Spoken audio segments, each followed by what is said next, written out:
20 में आया था, 17 में आया था, 18 में आया था, 16 में आया था, 20 में आया था, 22 में आया था, 23 में आया था, 24 में आया था और 25 में जैसे 40 सवाल है। एकदम सेम टू सेम वैसे ही क्लास में क्वेश्चंस आपको कराए जा रहे हैं। तो क्लास क्वेश्चंस आपका फर्स्ट प्रायोरिटी है। फर्स्ट प्रायोरिटी क्वेश्चन प्रैक्टिस का फर्स्ट प्रायोरिटी आपका क्लास क्वेश्चन।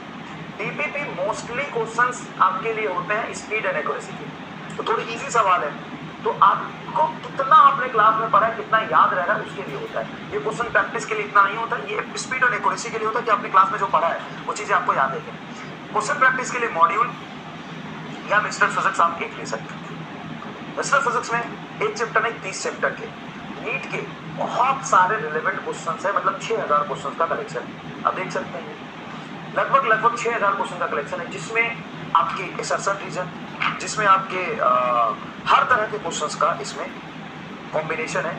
नीट के पीवाईक्यू और जेईई मेन के पीवाईक्यू भी इसमें इंक्लूडेड है। जेईई मेन के पीवाईक्यू भी इसमें इंक्लूडेड है, फॉर्मेट चेंज करके डायरेक्ट भी है, तो आप क्वेश्चन प्रैक्टिस वहां से कर सकते हैं। उसके बाद संघर्ष असाइनमेंट में SC Verma different coaching institute के जो रैंकर्स बैच होते हैं, जो टॉपर बैच होते हैं, जो हाई लेवल के कंटेंट, हाई लेवल के क्वेश्चंस जो नीट में दिए जाते हैं, वो सारा संघर्ष असाइनमेंट में एससी वर्मा के लगभग 80% क्वेश्चंस क्लास में क्या मैं आपको संघर्ष असाइनमेंट में दे रहा हूँ। तो संघर्ष असाइनमेंट जब आप कर रहे हो तो मैं आप सभी को ये कहूंगा कि सब लोग करो, छोड़ो मत। उसमें से 23 के 23 सवाल कम से कम देख। जब तुमने देख लिया 23 के 23 सवाल आपने देख लिया, 23 के 23 सवाल में से आपके 4 बने, कोई बात 4 तो बनेंगे, 4 तो 100% बनेंगे, 8 भी बन सकते, 10 भी बन सकते, जितना बन गया उतना बहुत बढ़िया।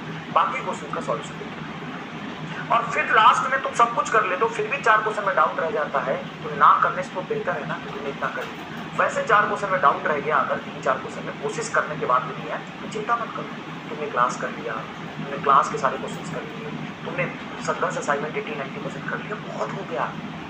अरे क्वेश्चन होने को तो जे एडवांस के बहुत क्वेश्चन होते हैं, ओलंपियाड के बहुत क्वेश्चन होते हैं, Russian olympiad, Germany olympiad, American olympiad, सब तुम कर पाओगे। तो क्या करना है ये भी तो इम्पोर्टेंट है।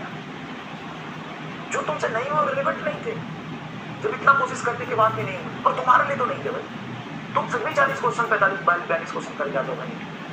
आज पेपर टफ है 2025 का, 4 क्वेश्चन 5 क्वेश्चन फिर से एकदम आउट ऑफ द बॉक्स थे, तो AIR 1 उसी का है जो 4 क्वेश्चन नहीं किया, AIR 100 उसी का है जो 4 क्वेश्चन नहीं किया। तो मैं ये नहीं कह रहा हूँ कि आप क्वेश्चन नहीं कर रहे, आप जाइए बायो पूरा करिए, केमिस्ट्री पूरा करिए, फिजिक्स 40 क्वेश्चन पूरा करिए, फिर समय बचा तो वो भी करिए, और उसके लिए संघर्ष असाइनमेंट की प्रैक्टिस कर रहे हो। सोचो, क्योंकि महामंथन में सारे NCERT के पॉइंट और इसी वर्मा के ऑब्जेक्ट